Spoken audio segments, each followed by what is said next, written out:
Gran noticia. Pauta de análisis. 8:31 de la mañana, pauta de análisis como cada lunes. Arrancamos con Cristóbal Uneus, director de Data Science and Hoster, que ya lo tenemos sentadísimo acá. Muy buenos días, señor Cristóbal Uneus. ¿Qué tal? Muy buenos días. Y Claudio Alvarado, director ejecutivo del IES, Instituto de Estudios de la Sociedad, que lo tenemos también remoto. Lo tenemos ya aquí conectadísimo a Claudio Alvarado. ¿Qué tal, Claudio? Hola, ¿qué tal? Muy buenos días. ¿Cómo Bien. estás, Claudio? Hola, Claudio. Ya, ahí están todos. Ahí sí, ahí estamos todos juntos. Conectados para comenzar este lunes, cómo está arrancando la semana, y queríamos partir analizando cómo va a partir esta semana después de lo que ocurrió la semana pasada en el Senado. Conversábamos recién con el senador Ricardo Lagos Weber, ahí todavía tratando de analizar de quién fue la responsabilidad, quién hizo menos, quién hizo más, pero lo concreto es que la mesa del Senado quedó como quedó. Quedó en evidencia la minoría del oficialismo, pero además quedaron heridas que no sé si se van a demorar o no en recomponer las relaciones. ¿Qué posibilidades? Lo dijo ayer el ministro Marcel, que todo esto hace bastante difícil sacar adelante las reformas, por ejemplo, la previsional y el pacto fiscal. Cristóbal, ¿cómo queda la cosa? ¿Qué posibilidades tiene? Yo saco dos cosas de las cosas que dijo el senador Weber antes de nosotros entrar al aire. Uno es que hay que desdramatizar. ¿Desdramatizar o dramatizar? No, desdramatizar. Aquí hay una mayoría que es de la oposición, ¿no es cierto? Él dijo eso ya se venía produciendo antes en las votaciones con la senadora Rincón y el senador Walker. Y la pregunta que yo me hago es qué va a hacer la oposición frente a las reformas emblemática, y pienso más en concreto antes de la previsional, la ley corta de ISAPRE, ¿no es cierto? Porque ahí el tribunal dijo que la indicación de la mutualización era inconstitucional, que eso era una atribución del Ejecutivo. Esto vuelve al Congreso, el gobierno no quiere la mutualización, la mayoría que está votando a favor quiere la mutualización, y ahí va a haber una negociación, y yo creo que esa va a ser la primera indicación de dónde están las fuerzas y si son capaces de llegar a acuerdo. Ojo que no hay presidente de la Cámara todavía. Sí. Entonces ahí yo creo que hay otra oportunidad de ver si esta diferencia se acentúa o llegan a un acuerdo un poco más civilizado. Que puede ser más difícil, ¿no? Dicen que va a ser más difícil todavía. Pues, claro, porque ya venía siendo un lugar mucho más fraccionado políticamente que el Por eso, Senado. entonces, esta vuelta a elección de las autoridades no ha terminado todavía. Ese es mi punto central. Claudio Alvarado. Sí, efectivamente tiene razón Cristóbal cuando sugiere que aquí hay que desdramatizar, en el sentido de que hay una mayoría que se ejerció y que esto tampoco necesariamente va a significar o se traduce por sí solo en el tipo de votaciones que vamos a tener. Falta todavía, digamos, por cortar acá, pero lo que sí me parece que ha faltado en el oficialismo es un grado mayor de autocrítica desde el punto de vista de su propio manejo frente a lo que fue esta elección. Porque la verdad sea dicha, aquí el oficialismo, cualquiera sea la opinión que uno tenga respecto al comportamiento de la senadora Rincón o de la oposición en general, el oficialismo de algún modo generó este cuadro, se puso en las condiciones que le hicieran posible a la oposición romper el acuerdo administrativo. ¿Y por qué lo comento? Porque una parte significativa del futuro de las reformas, partiendo, como bien dice Cristóbal, por la ISAPRE y siguiendo con votaciones emblemáticas como la previsional, va a exigir que el oficialismo tenga una cierta conducción, un cierto manejo político que cuadra sus distintas almas, y al menos lo que se vio en esta pasada, desde el punto de vista de la gestión política del Ejecutivo, fue bastante dudoso. A mí aún no me queda claro por qué, por ejemplo, el ministro Elizalde no intervino más, o por qué el PPD dejó crecer tanto la incertidumbre. Si el oficialismo se comporta de ese modo de cara a las votaciones que siguen, digamos, si no hay mayor gestión política, anticipación de escenario, la verdad es que no es seguro que esto resulte bien, con independencia de lo que haga la oposición, porque siempre la responsabilidad primera en el manejo y en la conducción de los asuntos políticos en el Congreso recae en el Ejecutivo y en particular en las Express. Y ahí me parece que aún el oficialismo no ha sido capaz de explicar realmente qué es lo que ocurrió, y eso también ha generado ciertas especulaciones. Por de pronto, Pepe cierra el punto con esto. Pepe Out decía, que no sé qué tan plausible es, ¿cierto? Pero Pepe Out decía, quizás a la moneda no le incomodaba tanto tener un senador opositor, pero de carácter republicano, conocido por sus buenos oficios, como el senador García Rubino, y ahí todavía me parece que falta algo por dilucidar. No, aunque quizás lo que estamos viendo que sucede a veces en la mitad de los gobiernos, cuando los gobiernos además necesitan mostrar reformas emblemáticas, llámale legado, relato, lo que sea, algo tiene que mostrar el gobierno respecto a la previsional y del pacto fiscal. Son piedras angulares con las que llegó al gobierno. Es que estamos presenciando el gallito político clásico de cómo se reordenan las fuerzas de aquí para los próximos 2 años. Entonces, una cosa es lo que pase, creo yo, ¿no? En las elecciones, y que lo que puede empezar a suceder en las negociaciones de comisiones puede ser muy distinto a lo que termine saliendo también. Como que no sé si le estamos dejando ese espacio a la negociación, o hoy día hay menos espacio de negociación política.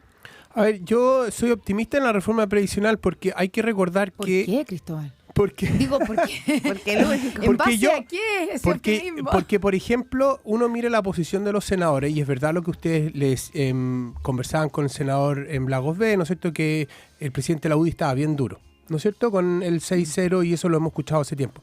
Pero la senadora Rincón y Matías Walker tienen otra postura. Ellos nunca han hablado del 6-0. Ellos han hablado del 1-8-4-2, están por un seguro de longevidad, se dan cuenta que hay que hacer algo de solidaridad. Están por aprobar la idea de legislar. Claro, entonces lo que quiero decir es que no hay unanimidad en la derecha, hay cierta heterogeneidad, que yo creo que hay espacios para seguir conversando. Yo sí creo que García Ruminó va a tratar de poner su impronta, de diferenciarse del presidente del Senado anterior, ¿no es cierto? Y que quede claro cuál fue su contribución en este año que es presidente, que es tan importante. Y yo creo que tú tienes razón de que aquí hay una mirada más larga de la oposición, ¿no es cierto?, de cómo se posiciona frente a las elecciones municipales. Ya se habla de una primaria Matei y Jimena Rincón, entonces eso también configura un cuadro donde la senadora Rincón va a tratar de diferenciarse de la alcaldesa Matei. Sí. Claudio, te agrego una cosa ahí en esto que plantea la Claudia, y que es que recién decía Lagos Weber, la inflexibilidad. Hablan del endurecimiento de la oposición, porque en el caso concreto de la reforma previsional es efectivo que el gobierno ha cedido. Si partieron de un 6-0, después 4-2, vamos en 3-3, sabemos que lo que se está negociando es un 2-4, pero la oposición, y escuchamos ayer a Javier Macaya insistir en que o es 6-0 o nada. Entonces, esa inflexibilidad va a llevar a que no haya reforma. Efectivamente, ayer el senador Macaya, el presidente de la UDI, fue bastante duro en el titular. ¿Por qué digo en el titular? ¿Por qué remarco eso? Porque en un minuto al pasar señaló algo así, en esta entrevista en Danza Cero, algo así como lo siguiente: mire, por último avancemos en lo que estamos de acuerdo. Sí. Nosotros estamos de acuerdo todos en que al menos un 3, bueno, me parece que igual, dentro de su dureza, igual mostró un grado de apertura que a medida que avanzan las negociaciones debiera crecer. Entre otros motivos, por algo que han señalado todos ustedes, me parece, en esta conversación, y es la necesidad de que la oposición tenga una mirada larga. Esa mirada larga, me parece a mí, que no se agota, esto no lo han dicho públicamente, pero es bien evidente, no se debiera agotar solo en el ciclo electoral que se inicia con las municipales y termina con la presidencial, sino si es que efectivamente, como todo el cuadro indica, la oposición tiene una posibilidad real de llegar a ser gobierno sucediendo al presidente Boric. Bueno, lo lógico, esto es bien evidente, me parece, es que la oposición apueste a partir de ese eventual nuevo gobierno habiendo resuelto el tema previsional. Claro. Sería un muy mal negocio para la oposición, cualquiera sea quien llegue a ser presidente, en el caso de que se concrete esa posibilidad, comenzar otro gobierno en que se arrastra esta cuestión que tanto le importa a la gente. Entonces, a mí me parece que, sumando el perfil dialogante del senador García Ruminó, la necesidad que tiene Jimena Rincón y Matías Walker de diferenciarse, pero además que incluso el presidente Macaya ayer dice, bueno, avancemos en lo que estamos de acuerdo, agregando adicionalmente esta mirada larga, todo es de indicar en que en algún minuto se sienten a negociar, porque nadie gana por un bloqueo en este tema. Me parece que al final nos perjudica a todos y en algún minuto debieran darse cuenta de eso los distintos actores involucrados. ¿Es una postura, Cristóbal, es una postura válida, crees tú, esto de avancemos en lo que estamos de acuerdo? Porque eso ha pasado otras veces. Y avancemos en lo que estamos de acuerdo, muchas veces ocurre que se avanza en eso. Que es poquito a veces. Que es poquito. Y lo difícil. O que no es tan profundo. Y se pierde el incentivo para llegar a acuerdos en las cosas difíciles. En este caso, ¿qué porcentaje va a ir, si es que va, a solidaridad? Si eso se chutea para el próximo gobierno. Bueno, ¿qué incentivo va a haber para llegar a acuerdo en eso si ya se aprobó, si se aprobara lo que ya, en lo que ya hay acuerdo?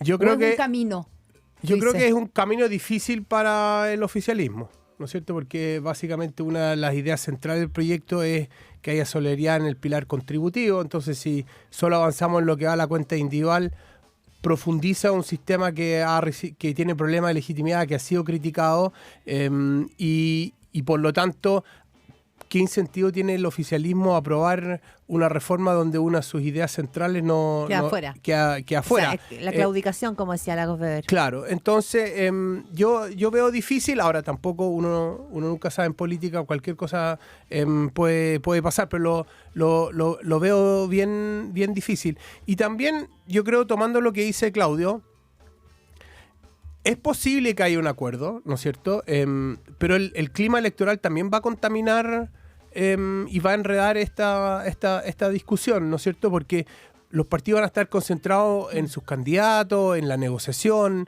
y por lo tanto es difícil también que le dediquen tiempo a la reforma previsional si están negociando con los socios. La UDI quiere estos cupos, pero pongámonos de acuerdo. Entonces, el clima electoral no ayuda en este sentido. Pero sí el oficialismo tiene también cartas bajo la manga para incentivar a que la oposición se siente a la mesa y tratemos de llegar a un acuerdo que, como dice Claudio, todo el país está demandando hace rato. Sí, yo creo que ese es un dato, saber que hay un cajón donde hay todavía algunas propuestas, pero efectivamente el clima se ve poco auspicioso. Pero yo los quería cambiar un poquito de tema al clima, porque todas estas discusiones que pueden ser sumamente técnicas, sumamente importantes por supuesto, pero técnicas, no sé cómo empalmarlas con algo que yo creo que es gravísimo, que es la situación de lo que hemos ido conociendo y seguiremos conociendo probablemente con la situación y las grabaciones de Luis Hermosilla.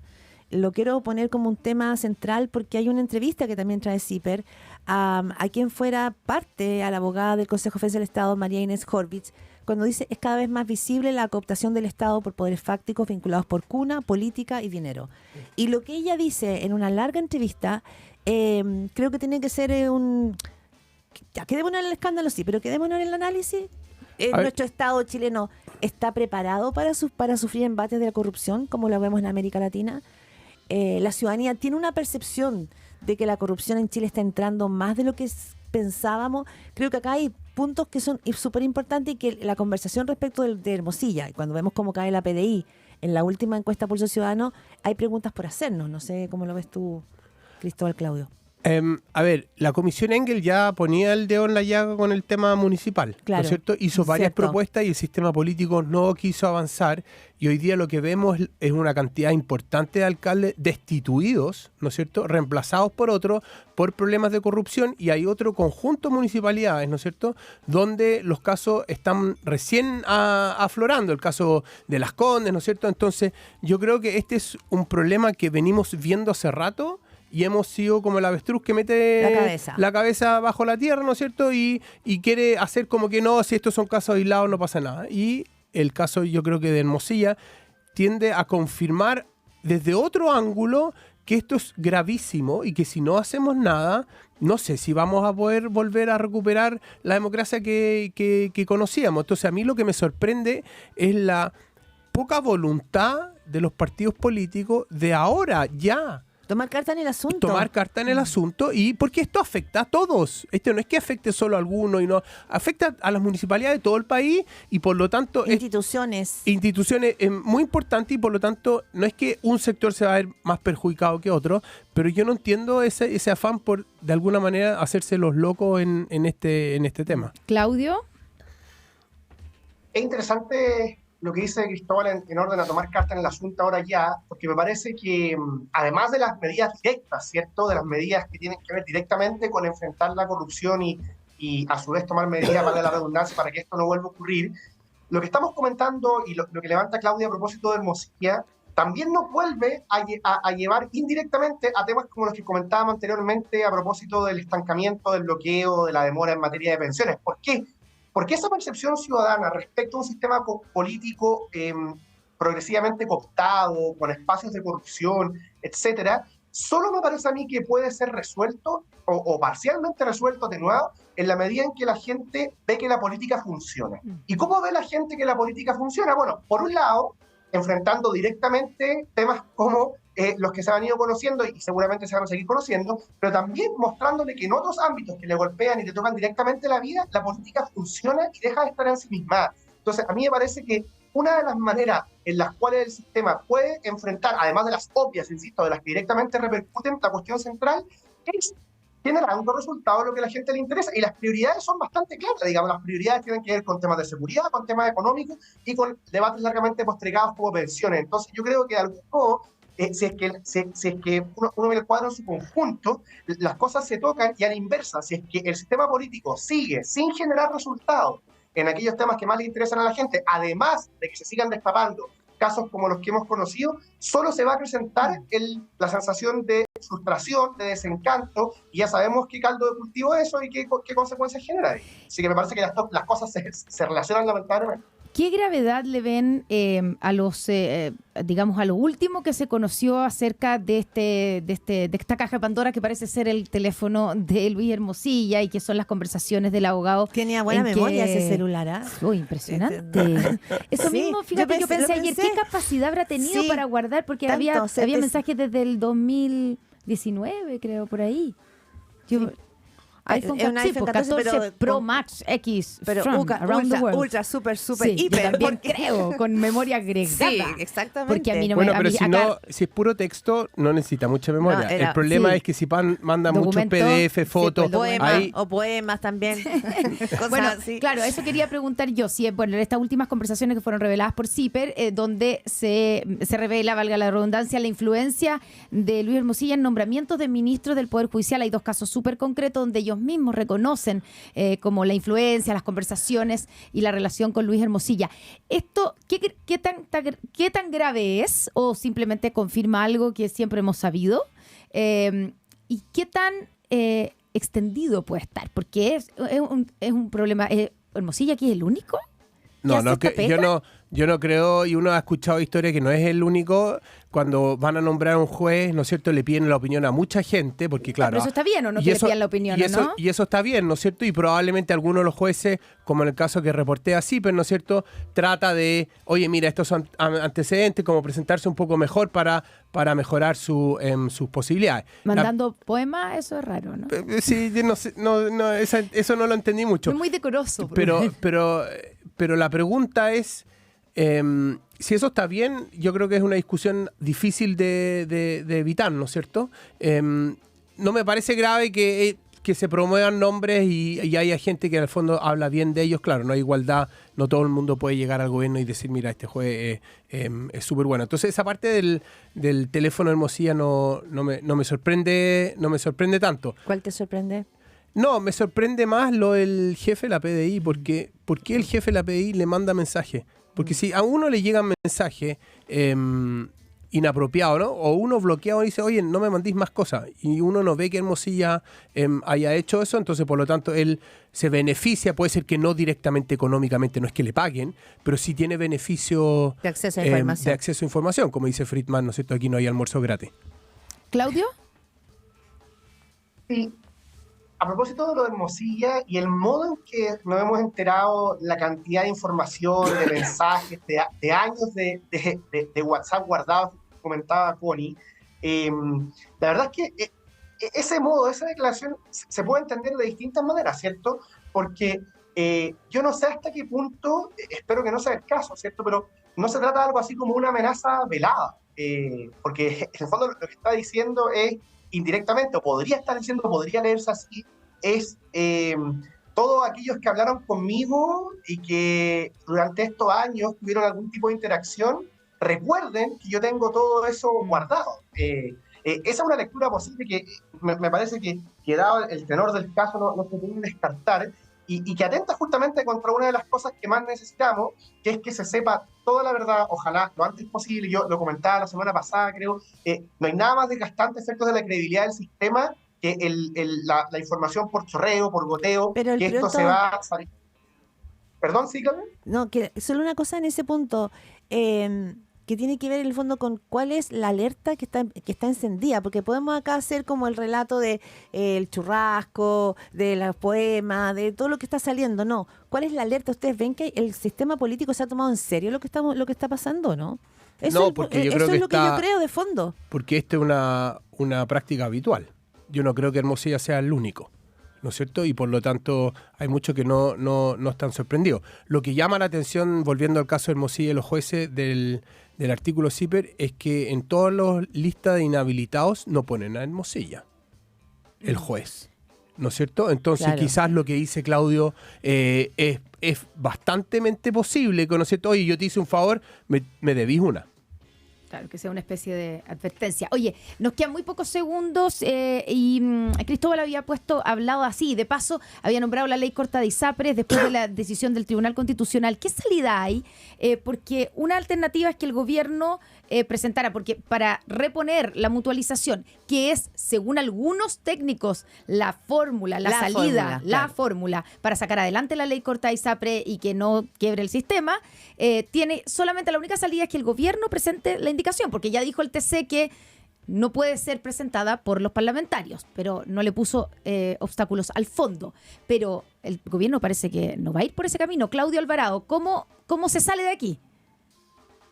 Lo que pasa es que el gobierno, si es que no presenta esa alternativa o algo muy similar, lamentablemente, y esto es malo para el gobierno, aunque parecieran no verlo, y para todos los chilenos, especialmente para los usuarios de ISAPRES, pero la verdad que para todos los usuarios del sistema de salud, lo que va a ocurrir si el gobierno no presenta esa salida, una similar, es que se le va a terminar dando la razón al ministro Mañalich, que lleva advirtiendo muchos meses de que el gobierno acá está buscando cumplir de manera espuria su programa de estatizar por completo el sistema de salud, y el gobierno no va a señalar contrario. Entonces, mientras no hay una alternativa, y efectivamente la alternativa técnica que se conoce es la mutualización, ese es el escenario al cual nos vamos acercando, con todos los perjuicios que eso tiene. Y yo no puedo dejar de comentar, y con esto cierro, con y sé que estamos muy justo en el tiempo, pero no puedo dejar de comentar, que me llama mucho la atención, que parlamentarios que en el gobierno anterior bypasearon una y otra vez las atribuciones presidenciales, ahora súbitamente se hayan recordado de la atribución de iniciativa exclusiva, digamos. Yo creo que es un ejemplo más de incoherencia, y en un caso en que además no han presentado propuesta alternativa para la viabilidad del sistema, y eso la verdad es muy preocupante.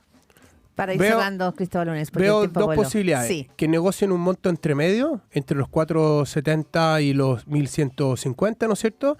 Y la otra alternativa es que el gobierno diga, ya, hagamos la mutualización, pero yo quiero todas estas cosas que mejoren el sistema de salud, modernización de FONASA, el seguro complementario, que también tiene desafío, entonces, por lo tanto, todos pueden decir que ganaron con esta ley. ¿Y ahí tú crees No, voluntad para eso? eso último sería buenísimo. Sí. Eso sería buenísimo. No sé. Pero es difícil que los senadores cedan, y el gobierno también quiere modernizar el sistema FONASA y salud, y por lo tanto quizás ese paquete puede convencer a los senadores que hay un acuerdo político. Y porque tienen además una espada de Damocles encima, tienen que Sí, cumplir pues. con el Finales tema. de mayo. Exactamente. Porque no van a pedir otra Otra prórroga, ya es prórroga, como- nos vamos a pasar todo el gobierno pidiendo prórroga. Sí. Bueno, seguiremos la pista de aquí, esa. aquí también se acabó el tiempo. Aquí también se acabó el tiempo. Claudio Alvarado, Cristóbal